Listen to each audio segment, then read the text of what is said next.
Nuestro buen Dios, nuestro Padre que estás en los cielos, en esta mañana venimos delante de tu presencia para escuchar tu palabra y no la de un hombre.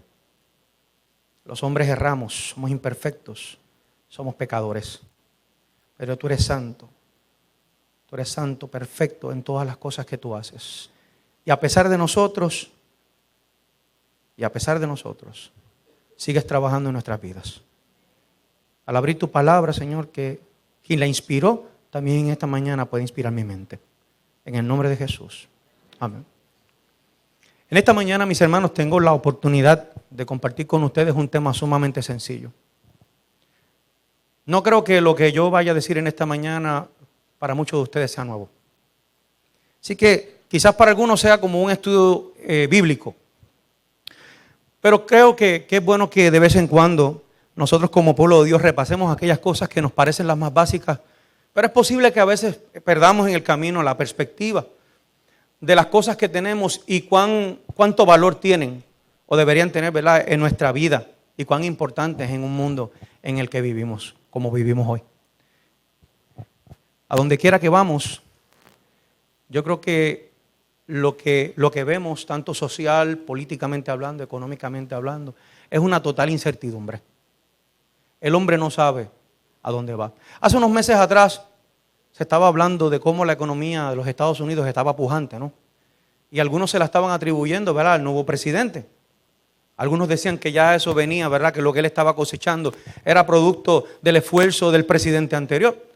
Ustedes saben cómo son los políticos, ¿verdad? No creo que se lo tenga que decir ni repasar acerca de ellos.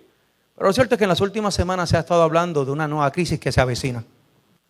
Una nueva recesión. Y uno dice, pero hace unos meses atrás no estábamos hablando de creación de empleos, no estábamos hablando de crecimiento económico y ahora estamos hablando de que nos espera una nueva recesión a todos los países desarrollados, incluyendo China. En poco tiempo. El hombre no sabe. Hace poco, unos días atrás, se avecinaba un aparente huracán, una tormenta tropical. De momento venía por ahí y una cosa tan errática. Y de momento iba a pasar por Cabo Rojo, después iba a pasar por Ponce, finalmente pasó por otra parte, gracias a Dios por eso. Y que cuide y protege a nuestros hermanos del norte, ¿verdad? No sé el estatus del huracán en este momento, pero espero, ¿verdad?, que no impacte a nuestros hermanos de la Florida. Pero de momento se desvaneció el asunto. Y allí vimos las personas haciendo unas filas extraordinarias. Yo esta vez me resistía, después de haber hecho tantas filas en María. Yo dije, yo creo que yo no hago una fila más en mi vida, mejor voy a beber agua al río. No compré ni un paquete de agua, ni uno. Estaba como rebelde. Yo hice filas, hermano, para gasolina, para todo. Me levantaba a las 4 o 3 de la mañana para ir a buscar un poco de gasolina para la planta o un poquito de comida, lo que fuera. Estábamos refugiados allá en el Cedro, en Calley. Gracias a Dios que el agua no nos faltaba para todo lo demás porque allá había para recoger. Sin embargo, ¿qué pasó? Entonces vemos las personas entregando los paquetes de agua que recogieron, que dejaron a otros sin agua para ellos acumularla toda y ahora entonces los vimos en los supermercados regresando toda el agua. Yo no sé si aquí lo hicieron, por favor, perdónenme si alguien lo hizo, pero yo decía, ¿qué te garantiza a ti que de aquí a 2 semanas no viene otro fenómeno? Y tienes que volver otra vez a hacer la fila para volver a buscar 6 paquetes de agua para que los vuelvas a dejar. Para los que no lo sepan, la temporada de huracán termina el 1 de noviembre de este año. Una incertidumbre, vivimos en una incertidumbre totalmente. Hoy nos levantamos con una noticia y mañana nos acostamos con otra. Y así pasa con todo realmente en la vida del ser humano. Pero qué bueno es saber que sí existe certeza. Que de hecho existe una absoluta certeza. Y en la lectura bíblica que tuvimos a bien en esta mañana, en 2 de Timoteo, vamos rápidamente para aprovechar el tiempo. Y en el capítulo 3, 2 de Timoteo, capítulo 3, y en el verso 16, el apóstol Pablo le hace una expresión al apóstol Pablo. Esto es una carta que se le escribe a un joven creyente, donde Pablo comienza con estas palabras. Y son de esas ocasiones que yo alabo al Señor, porque en la Biblia se utilizan diferentes, es un lenguaje tan peculiar. No sé si usted se ha dado cuenta, después que usted comienza a estudiar otros libros y otros autores, y usted se da cuenta que literariamente hablando la Biblia es otra cosa. O sea, usted entra a otro mundo distinto. Ya yo tengo 49 años y he tenido la oportunidad, ¿verdad?, de ser una persona que me interesa leer. Y leo todo lo que me llega a la mano. Me gusta eso. Desde niño pensé siempre que no quería ser como ignorante. Así que todo lo que me llega, si usted me da un periódico, un libro, lo que sea, usted me invita a leerlo, siempre y cuando tenga algo edificante, lo voy a hojear, lo voy a leer en el tiempo que tengo, ¿verdad? Porque uno tiene muchas cosas que leer. Aparte de mi diario vivir, que es leyendo y escribiendo, pues me gusta leer, me gusta estudiar. Y algo que he encontrado es que no hay una comparación. No se puede comparar la Biblia con ningún otro libro.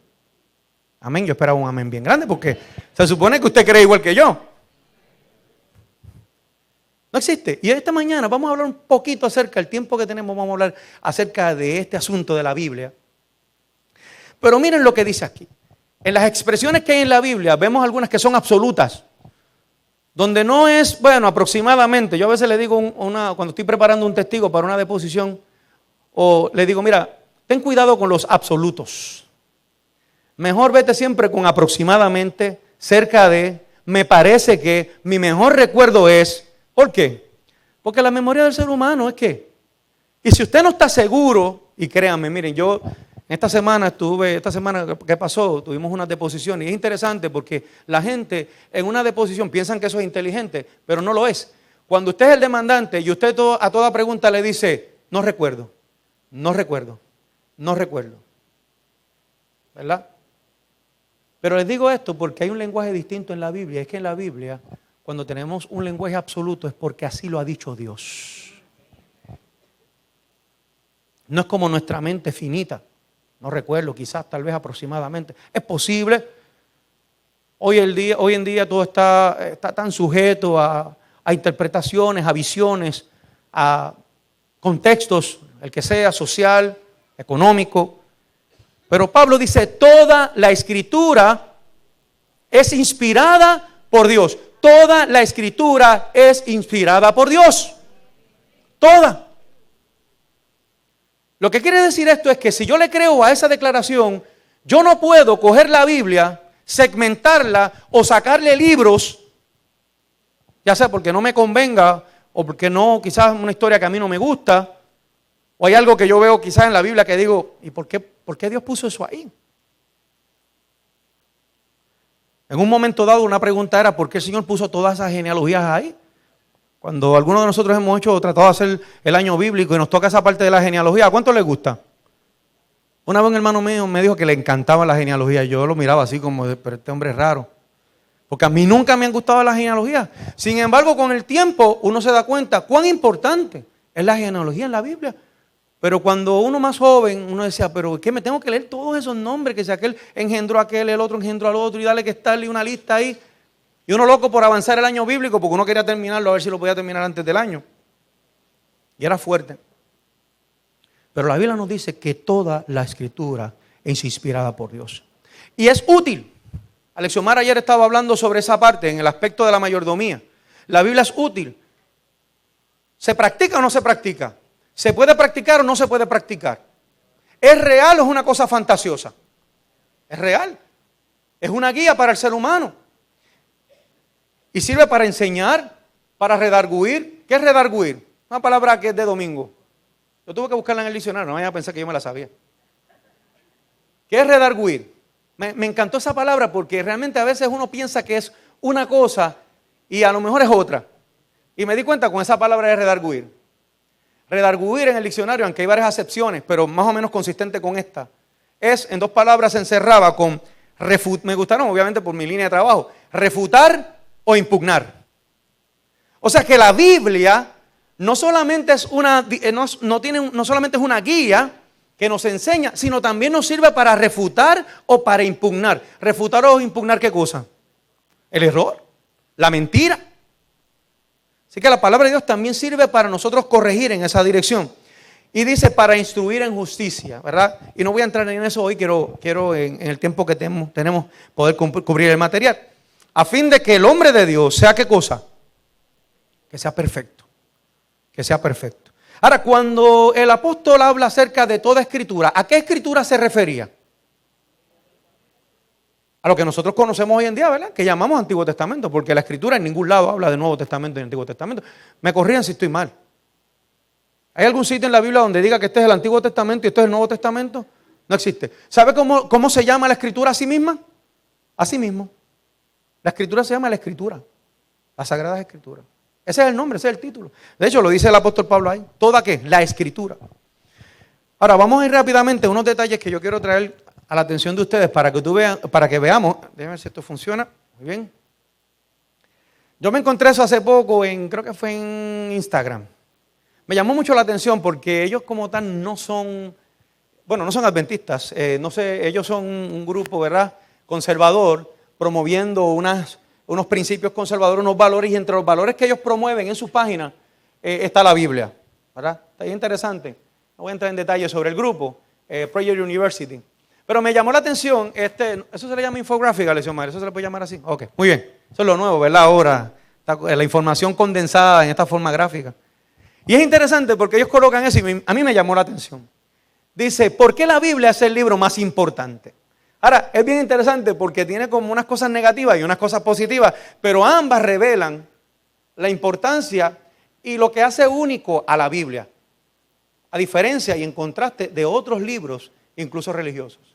Es el libro más prohibido en el mundo, es el libro más odiado, esa es la parte negativa, ¿verdad? Y es el libro más quemado de la historia de la humanidad. Sin embargo, a pesar de eso, es el libro más vendido, todavía al día de hoy, le voy a dar un número ahorita, es el libro más leído y es el libro más traducido que ha existido en la historia del hombre. Ahora, es interesante porque si usted no fuera creyente, ese contraste nada más debería darle a cualquier persona una pequeña curiosidad de por qué la Biblia tiene en sí misma esos contrastes. ¿Cómo un libro puede ser tan amado y a la misma vez tan odiado? ¿Cómo puede ser tan quemado pero a la misma vez sigue siendo el más vendido? ¿Cómo es eso? Eso nada más debe darle curiosidad a una persona que no sea creyente de por qué la Biblia tiene esas características. Miren, según información que encontré, la referencia al que le interese, se la puedo dar posteriormente para no llenar, ¿verdad?, esto de tanta letra. A lo largo de 21 siglos se estima que se han producido alrededor de 5 billones de copias de Biblia. Y si usted va hoy a Sam's, por ejemplo, y no estoy dando una promoción, ¿verdad?, pero si usted va a Sam's, los otros días me paré allí un momentito en la mesa de los libros, y es increíble que al día de hoy, a pesar de cómo vivimos, buena parte de los libros, yo diría que la mitad de la mesa eran Biblias, la mitad.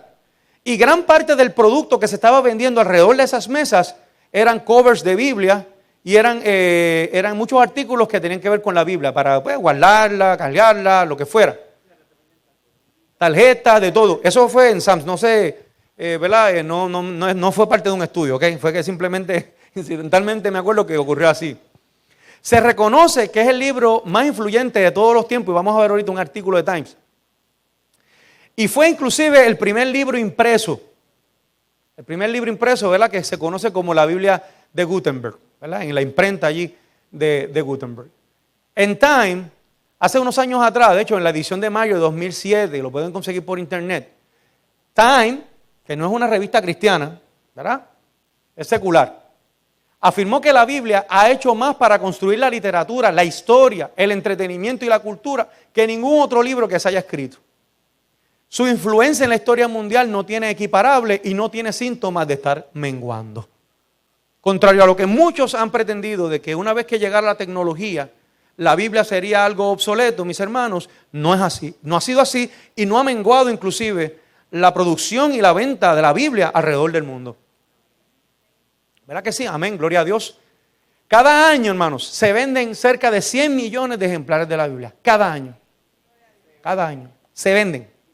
Son ventas, sin contar los que se regalan. Hace un tiempo atrás circuló en las redes sociales, yo creo que fue el año pasado, si no me equivoco, unos hermanos nuestros en China que recibieron unas Biblias en unas cajas. Yo no sé si ustedes llegaron a ver ese video. A mí me dio vergüenza. Para mí. Ver esos hermanos abrir esas cajas, abrazar y besar esas Biblias, hermanos, y llorar. Porque nunca habían tenido un ejemplar de la Biblia. Ellos se la aprenden de memoria según un ejemplar que pueda alguien conseguir o páginas de la Biblia. Porque aunque usted no lo crea, y a pesar de los progresos que ha habido en China hay una gran persecución a los cristianos en general. Hay una gran persecución, hay una política institucional del gobierno chino de persecución a las iglesias cristianas. Y no es fake news, ¿sabe?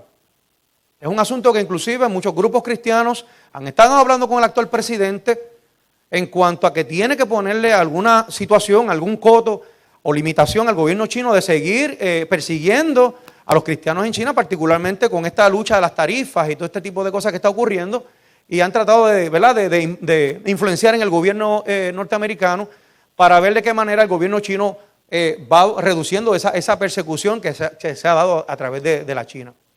Y ellos tienen diferentes tipos de persecución, ¿verdad? No vamos a entrar en ese detalle. La Biblia también ha sido traducida al menos a 2.454 idiomas. Ningún otro libro ha sido traducido a tantos idiomas como la Biblia. Miren estos datos interesantes. Algunos son datos que yo los coloqué, ¿verdad? Algunos tengo referencia, otros son que este servidor los quiere compartir con ustedes de un estudio que uno hace y que uno se da dando cuenta que comparado con otra literatura, la Biblia es única en cuanto a esto. Miren, primero, la Biblia es el único libro que de tapa a tapa tomó cerca de 1500 años en completarse. No existe históricamente ningún libro que haya tomado ese periodo de tiempo en terminarse de tapa a tapa. Es decir, desde Génesis hasta Apocalipsis hay cerca de 1500 años. Ahora imagínense cuán impresionante debe ser eso, o debería ser eso para nosotros, porque no hay ningún libro. A veces nosotros admiramos autores o admiramos otros libros. Ninguno de ellos tiene una característica como esta. Ninguno.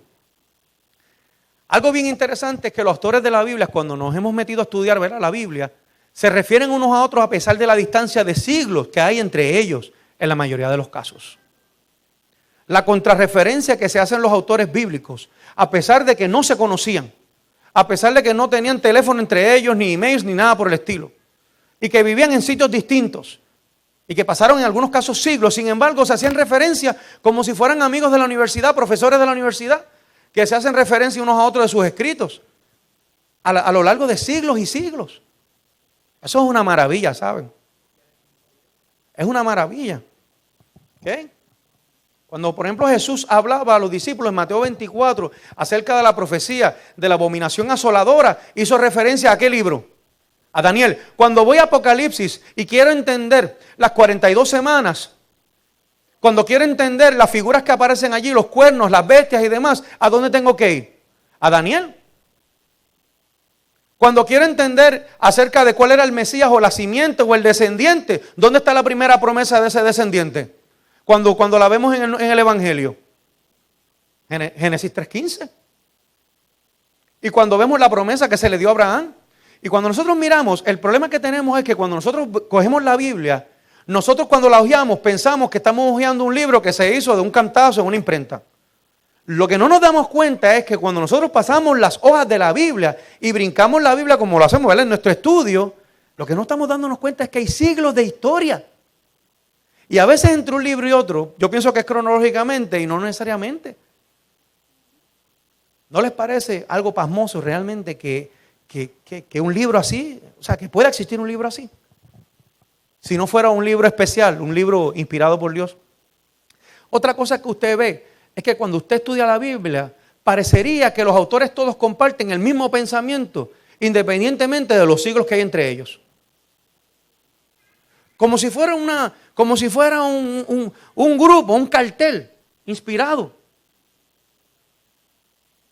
Usted no los ve que se contradicen, que pelean o hay una pugna entre sus escritos, sino que se complementan los escritos. De hecho, la Biblia en Isaías precisamente nos da esa clave de interpretación.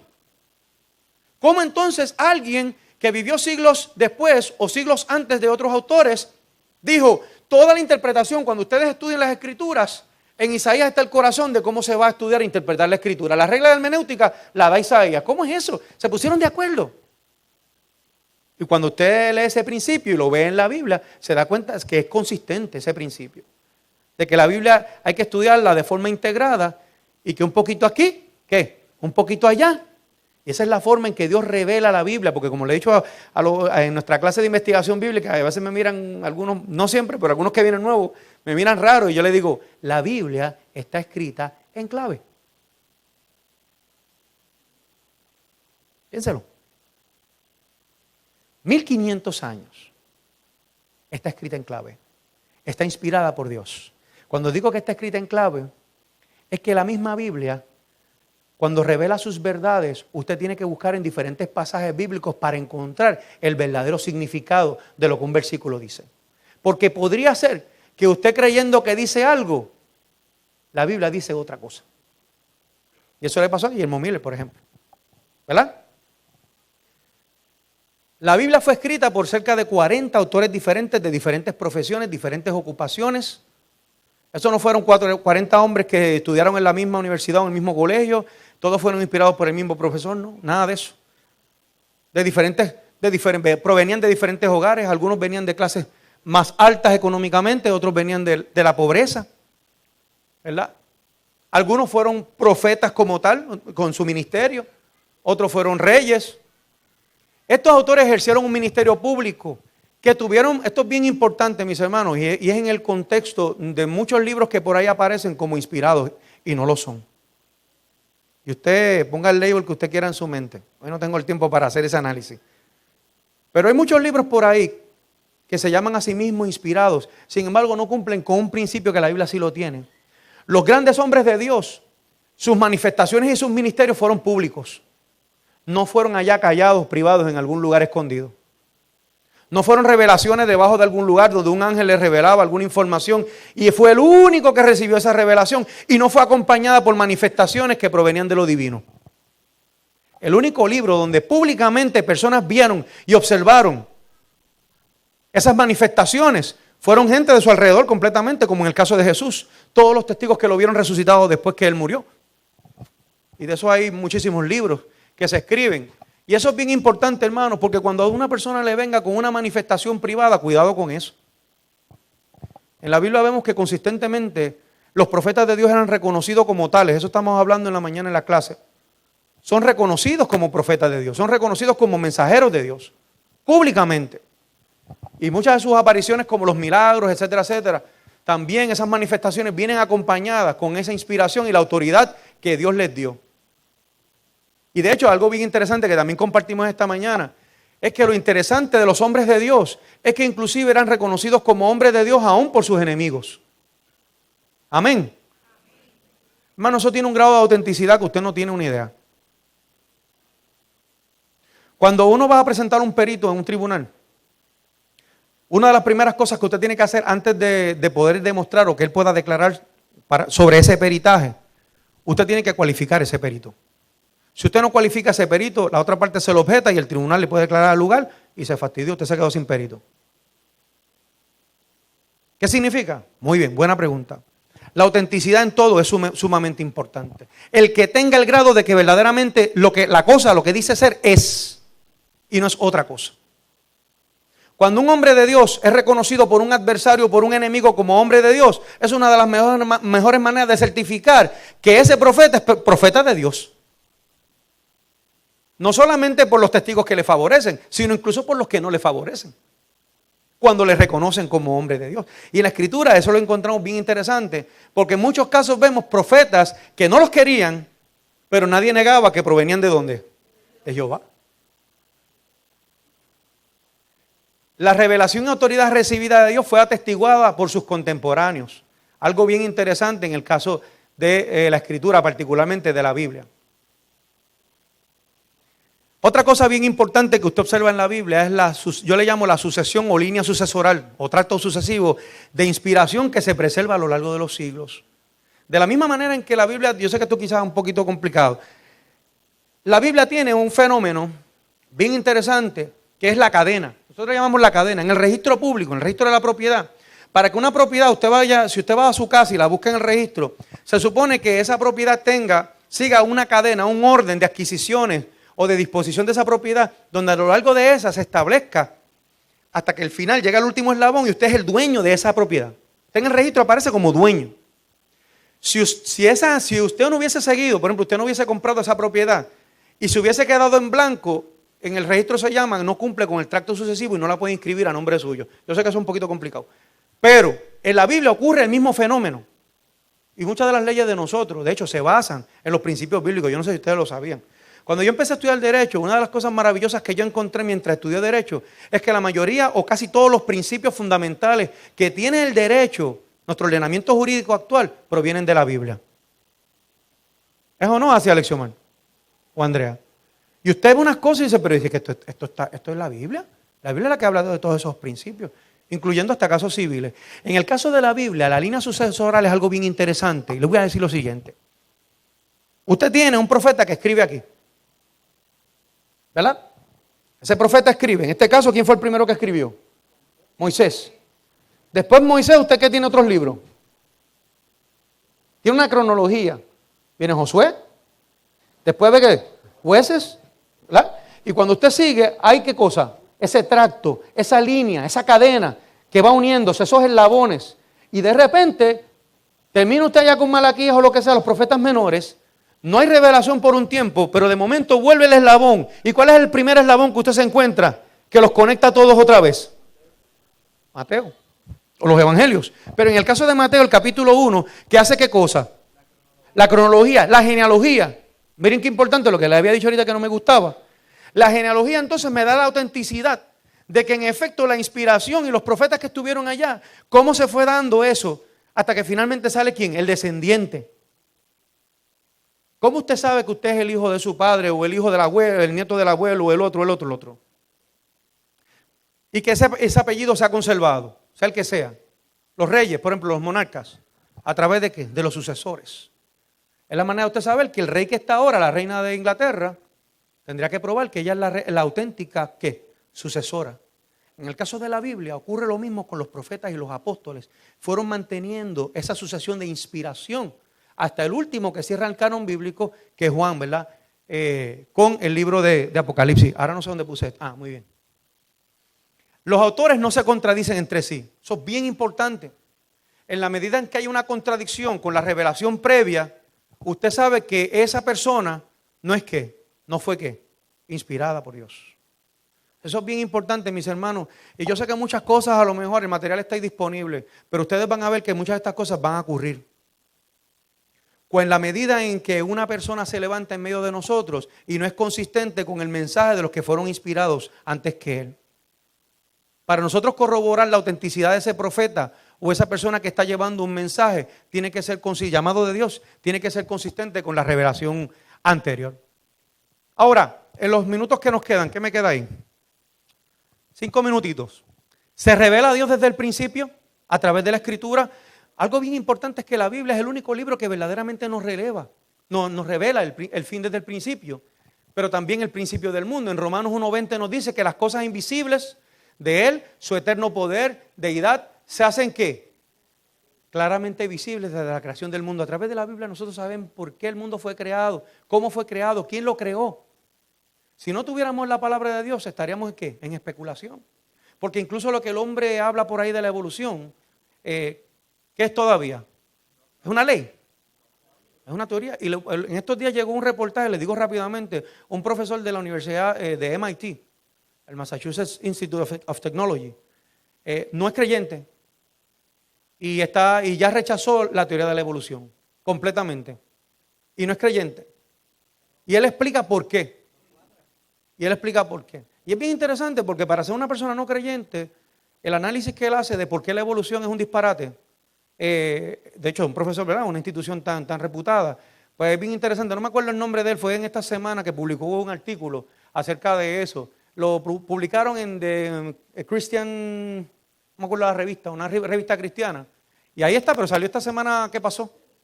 ¿Cómo se revela a Dios en forma especial? Pues sabemos que la propia palabra nos dice en Hebreos que Dios, habiendo hablado muchas veces y de muchas maneras en otro tiempo a los padres por los profetas, en los postreros días nos habló a través de ¿quién? Del Hijo. Y el Hijo es la revelación máxima de la voluntad de Dios en nuestras vidas, ¿verdad? Él es la revelación. De hecho, Él es la palabra encarnada. Amén. Amén. Él es la palabra encarnada. Eso se lo dijo a ellos allá en su tiempo. Le dijo, ustedes hablan del maná y del maná y del maná, pero yo sí que el maná que desciende del cielo. El que come mi carne, el que come de este maná, vivirá para siempre. Cristo es la mayor revelación que se le ha dado al ser humano. Y eso solamente lo podemos conocer en la Escritura. Si no fuera por las Escrituras, nosotros no conoceríamos de Jesús. ¿Y qué vida de nosotros sin Jesús? Jesús es el único que nos puede dar una verdadera razón de vivir. Piénsate ahora mismo un momento, tu vida sin conocer estas cosas. ¿Dónde tú estarías este sábado? ¿Dónde? ¿En qué pensamiento? Y mire que tenemos problemas y dificultades. Y se nos hace difícil creyendo. Imagínese no tener en qué creer. Y no en qué creer, que no tuviéramos la verdad. Porque creer podemos creer cualquier cosa. Tener la certidumbre de la verdad. Y el apóstol Pedro nos dice cómo fue escrita la Biblia. Y nos dice que nos habla de muchas cosas. Nos dice la palabra profética más segura. Que hacemos bien en estar atentos como una antorcha que alumbra en lugar oscuro. Y la Biblia sabemos que hasta en Salmos nos habla de que esa palabra, la palabra de Dios es la luz hasta que el día esclarezca y el lucero de la mañana salga en vuestros corazones. Entendiendo primero esto, que ninguna profecía de la Escritura es de interpretación privada, porque nunca la profecía fue traída por voluntad humana, sino que los santos hombres de Dios hablaron siendo inspirados. ¿Por quién? Por el Espíritu Santo, que fue quien inspiró la Escritura. Ahora, algo bien importante, porque en nuestros días estamos teniendo problemas con la autenticidad de las Escrituras en el mundo. La gente dice que la Biblia es un libro obsoleto, que nosotros tenemos que contextualizar la Biblia, que tenemos que revisar la Biblia. Se habla de unos nuevos mandamientos, se habla de una nueva Biblia, se habla de unos nuevos evangelios, porque el ser humano quiere acomodar a Dios así y a sus prácticas y a sus costumbres y a sus ideas.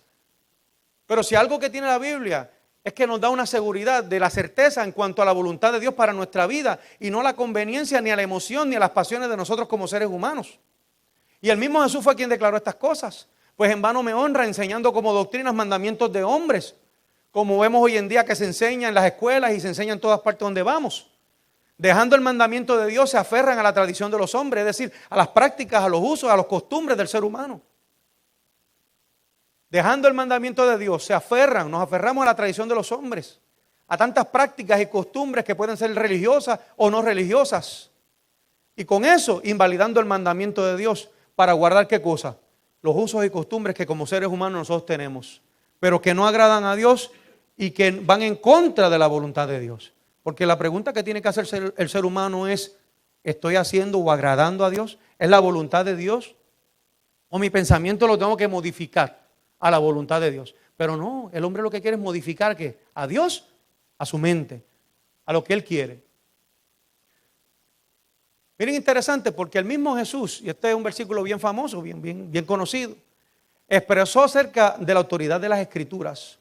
Fíjense que algo bien interesante, porque Jesús cuando vino a este mundo, si algunos pensaban que Jesús había venido a cambiar lo que Dios ha establecido, pues se equivocaron. Y muchos les gusta llamar mucho a Cristo como revolucionario, pero en un sentido que no es el que le da la Biblia. Jesús nunca le restó importancia ni autoridad a las Escrituras. ¿Tenía autoridad para hacerlo? ¿Tenía autoridad para hacerlo? Sí, Él es Dios. Él podía cambiarlo. Pero el asunto es que Dios no funciona de esa manera. Y la Biblia dice que Jesucristo es el mismo ayer, hoy y por los siglos. En Dios no hay variación. Porque los principios y los valores son eternos, no varían. El ser humano es el que varía. Dios no varía. Y me encanta saber eso. ¿Usted se imagina que en el plan de la salvación Dios cada rato nos estuviera cambiando las condiciones? No, porque hoy me levanté y ahora yo quiero que tú hagas esto en vez de aquello. Pero Señor, yo llevo 10 años haciendo esto. No, eso estaba mal. Ahora lo nuevo es esto. Ese sería el Dios si fuera hombre. Pero Dios no es así. Sabemos y tenemos la seguridad de que podemos confiar en Dios. Y una de las razones por las cuales usted puede confiar en una persona, le voy a decir esto. La razón fundamental por la que usted puede creer en alguien es porque no cambia. Si usted hace un negocio, si usted hace un contrato y cada rato que a usted le dé la gana, usted viene y le lo cambia como le da la gana. Mira, hoy no te voy a pagar tanto, te voy a pagar esto. ¿Pero por qué? No, porque me dio la gana, hoy me levanté así, me levanté maceta hoy. Hoy te voy a pagar menos. ¿Usted haría contrato con alguien así? Puede ser que usted hizo el contrato al principio, pero usted después decide que, no, tú y yo no vamos a hacer más negocio. Sin embargo, nosotros tomamos más en serio eso que el hecho de que Dios no cambia.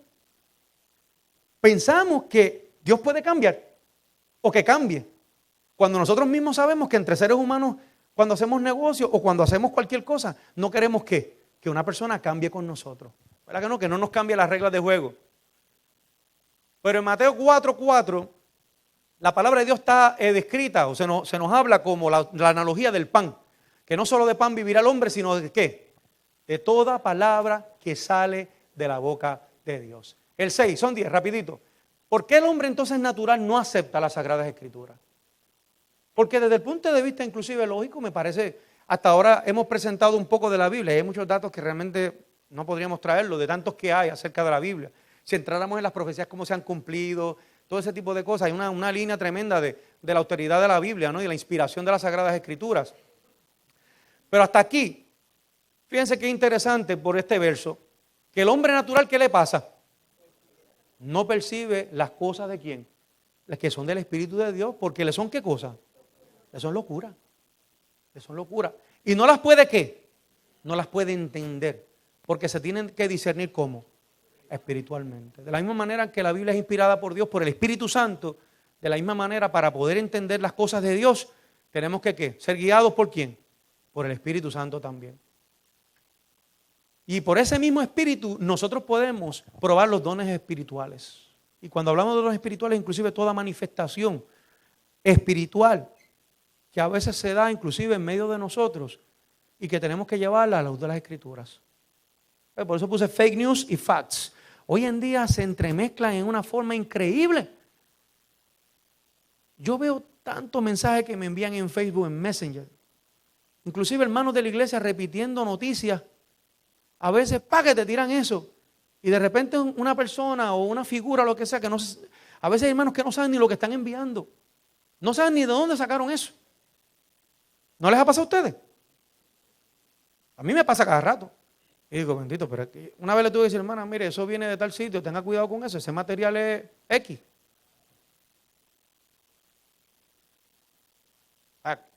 No vaya, y lo está colocando, la hermana lo sacó, está colocando eso públicamente.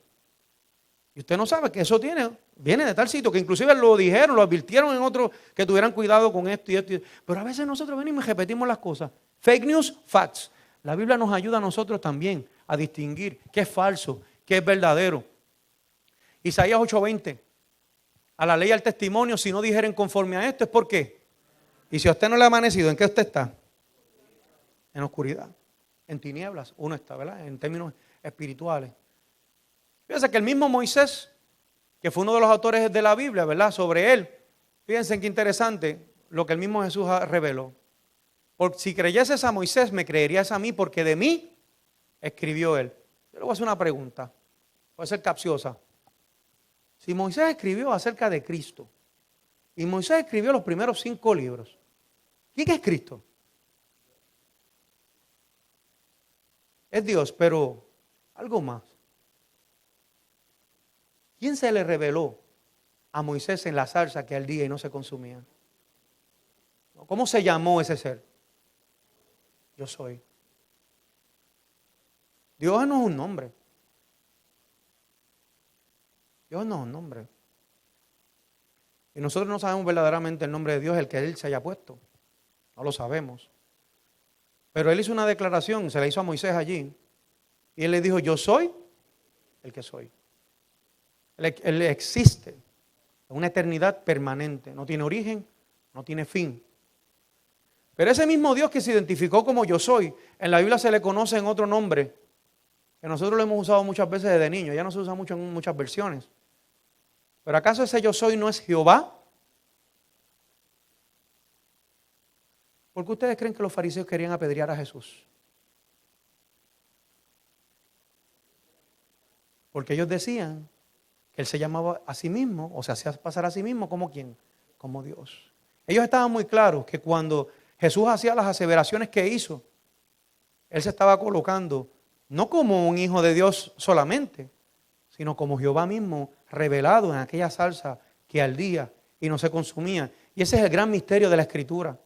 Ese ser que aparece allí, que luego se encarna y se revela al hombre. Y esa es la majestad del Evangelio. Gloria a Dios.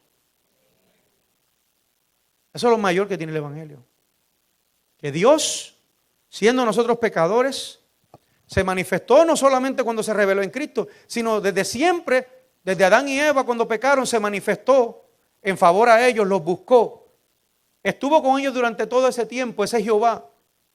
Y como si fuera poco, simplemente siendo el Dios de un pueblo que constantemente le desobedecía, como muchos de nosotros, se encarnó, tomó forma humana y con ello aceptó la suprema humillación que ningún ser jamás que exista en el universo ha sufrido una humillación como la que sufrió el unigénito de Dios. Y de eso habla el apóstol Pablo en el capítulo 2 de Filipenses, uno de mis capítulos favoritos. Hay en vosotros el mismo sentir que hubo en ¿quién? En Cristo Jesús. Quien siendo igual a Dios, ¿qué pasó? No lo tomó como algo que debía considerar. Se despojó de sí mismo. Y esa es una de las grandes, es una de las maravillas del Evangelio. La verdad es que yo pienso en eso y yo no puedo explicar por qué Él hizo eso. Porque nosotros con mucho menos que eso, nos molestamos con nuestro hermano, miramos por el hombro, por encima del hombro a los demás, nos creemos grandes frente a los demás. Sin embargo, cuando vemos lo que Cristo hizo en favor de nosotros, mis hermanos, realmente, como estaban hablando hoy en el momento infantil, ¿verdad? De cómo nosotros nos vamos a perdonar. Ese Cristo revelado es el tema central y el tema principal de la palabra. Ahora, ¿cuál es el principal propósito de la Biblia? Ya estamos acabando. Y ese es Juan 5:39. Me encanta. Ese me lo enseñó mi abuela, ese versículo de memoria. ¿Cómo dice ese versículo? ¿Cómo dice? Vamos a ver, yo sé que alguien lo sabe. Escudriñad las Escrituras, porque a vosotros os parece que en ellas tenéis la vida eterna, y ellas son ¿qué? Las que dan testimonio de mí. En la Biblia, cuando nosotros la estudiamos, encontramos a Cristo, el centro. El centro. Y en Juan 17:3 sabemos, ¿qué nos dice allí el apóstol? Ese no está acá. En Juan 17:3. Pero esta es la vida eterna. Eso la tuviste en la pasada predicación. Esta es la vida eterna, el que te conozcan, ¿qué?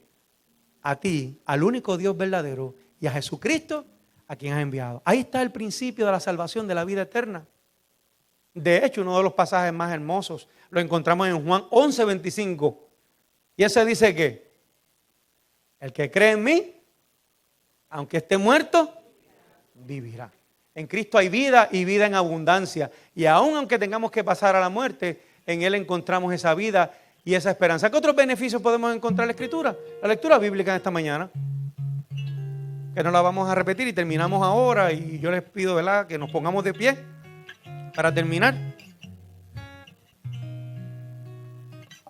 ¿Qué dice? Pero persiste tú en lo que has aprendido y te persuadiste, es decir, en lo que te convenciste de lo que era la verdad, como en esta mañana yo me siento convencido por esta verdad.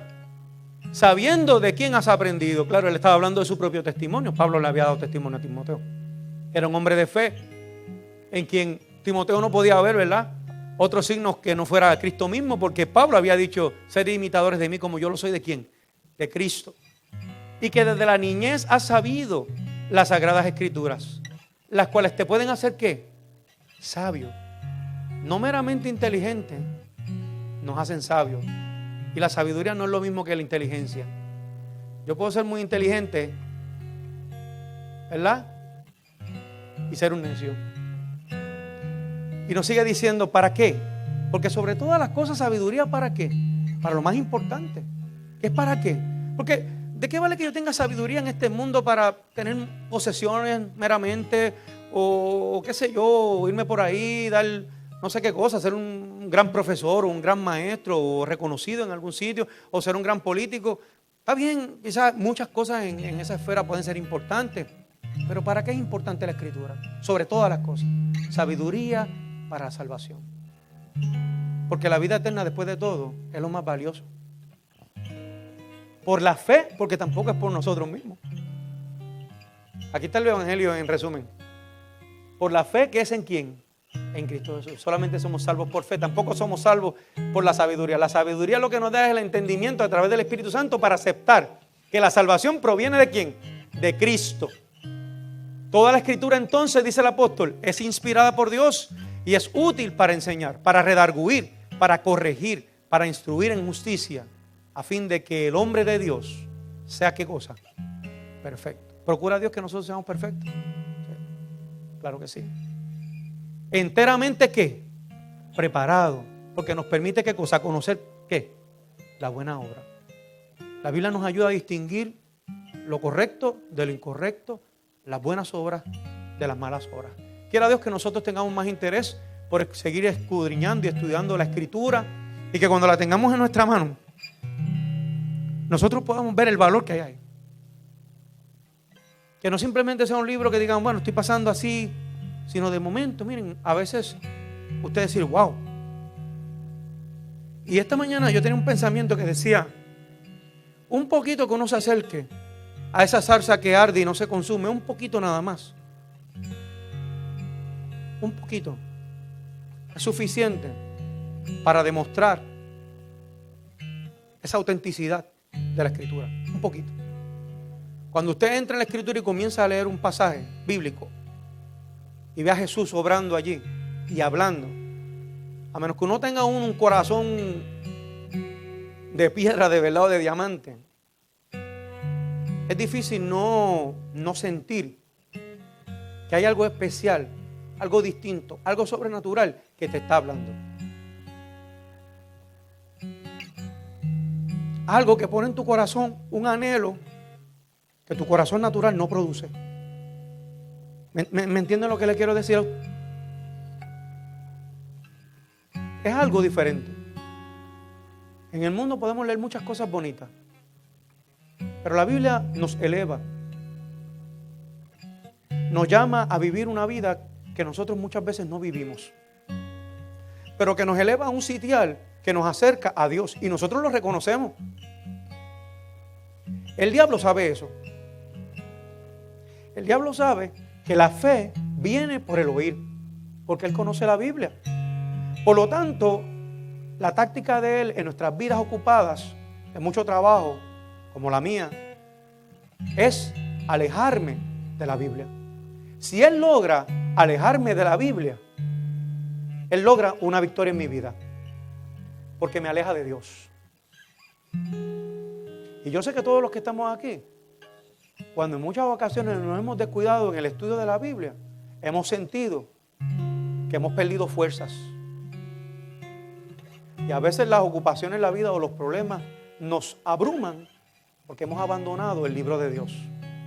Pero cuando lo hemos recogido nuevamente y le hemos sacado el polvo que ha acumulado y volvemos a encontrar esa palabra, nos damos cuenta que eso que parecía que no tenía contestación, o eso que parecía imposible, lo vemos posible. Hay un pasaje en la Biblia que me llama mucho la atención.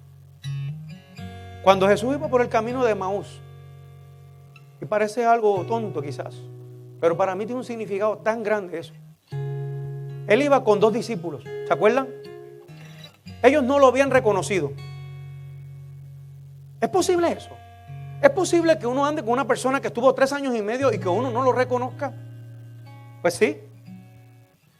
Si usted está en una situación que lo está desde el punto de vista, lo está abrumando, a veces perdemos la visión de Cristo con quien hemos andado en otras ocasiones. Y está con nosotros y nosotros no lo sabemos. Pero esa no es la parte especial. La parte especial es que mientras anduvo con ellos por Emaús, les habló y les hizo un recuento de todo lo que la Biblia hablaba acerca de lo que habría de suceder. Y más tarde, cuando ya no estaba con ellos, se miraron y tuvieron que reconocer y decir lo siguiente: no ardía nuestro corazón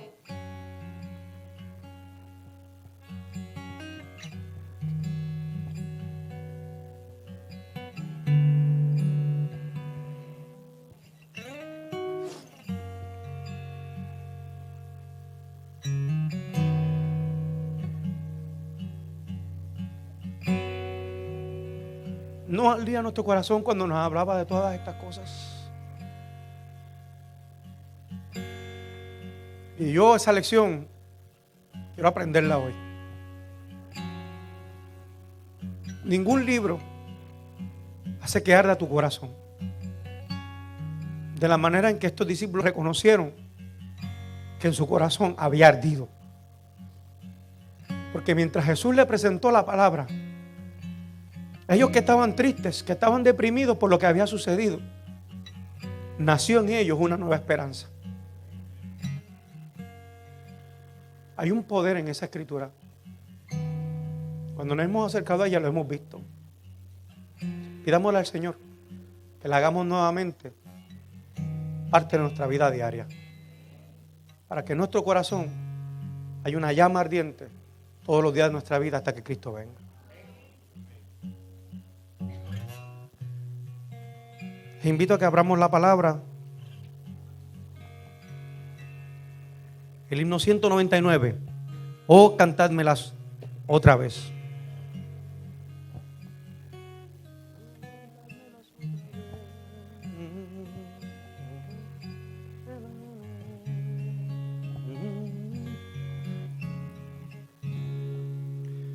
Oh, cantádmelas otra vez, bellas palabras de vida.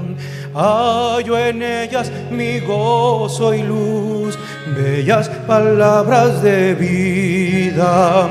Si de luz y vida son sostén y guía, qué bellas son, qué bellas son. Bellas palabras de vida, qué bellas son, qué bellas son, bellas palabras de vida. Jesucristo a todos da bellas palabras de vida. Hoy escúchalas, pecador, bellas palabras de vida. Bondadoso te salva y al cielo te llaman. Qué bellas son, qué bellas son, bellas palabras de vida. Qué bellas son, qué bellas son, bellas palabras de vida. La última. Grato el cántico sonará. ¿Cómo dice? Tus pecados perdonará, bellas palabras de vida. Si de luz y vida son sostén y guía, qué bellas son, qué bellas son, bellas palabras de vida.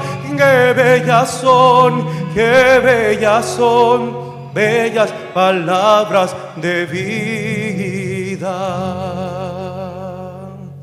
Gracias, Padre, por tu palabra, porque en ella encontramos a Cristo Jesús, nuestro Salvador, nuestra esperanza, la vida eterna. No permitas, oh Dios, que el enemigo nos retire de ella, que encontremos en la vida tantas cosas y que nos descuidemos, Señor, en el estudio de tu palabra, sino que hagamos de ella, Señor, ese pan de la mañana, ese pan de la tarde, ese pan de la noche, que podamos nuevamente encontrar ese tiempo contigo. Al mirar, Señor, a nuestro alrededor nos damos cuenta que los días de este mundo están contados. No sabemos los tiempos en que estamos viviendo muchas veces, pero sí al mirar alrededor todas las cosas que ocurren en la naturaleza, en la sociedad, en la economía, en todas partes, Señor, son señales para nosotros de que tú vienes muy pronto. No permita, Señor, que nos coja el sueño, ni tampoco, Señor, la vagancia de estudiarle tu palabra, y que aún a pesar de que tengamos que atender muchas responsabilidades como parte de nuestra vida, que le demos prioridad a tu palabra, porque en ella sin darnos cuenta muchas veces hasta encontramos las soluciones a muchos de los problemas que nos encontramos en la vida, y por abandonarla a veces terminamos en el pozo seco. No permitas que eso le suceda a nosotros, tus hijos, sino que podamos siempre sacar de esa agua viva y convertirnos nosotros también en fuentes para aquellos que no te han conocido. Bendice tu iglesia en esta hora, Señor, a cada uno de los que están aquí. También de las peticiones que se han elevado por hermanos y también invitados y amigos que están padeciendo de su salud en esta hora, Señor. Que tu mano santa pueda ser puesta sobre ellos y conforme a tu voluntad siempre, oh Dios, tú puedas dar la sanidad que sus cuerpos necesitan también. Provee, Señor, también para cada necesidad que en esta mañana se presenta en cada corazón silente. Tú conoces a cada uno de nosotros. Conoces de lo que tenemos necesidad, oh Dios. Y te pedimos que en esta hora podamos salir de este lugar con las manos llenas de ti. En el nombre de Jesús te lo pedimos todo. Amén, Señor. Amén.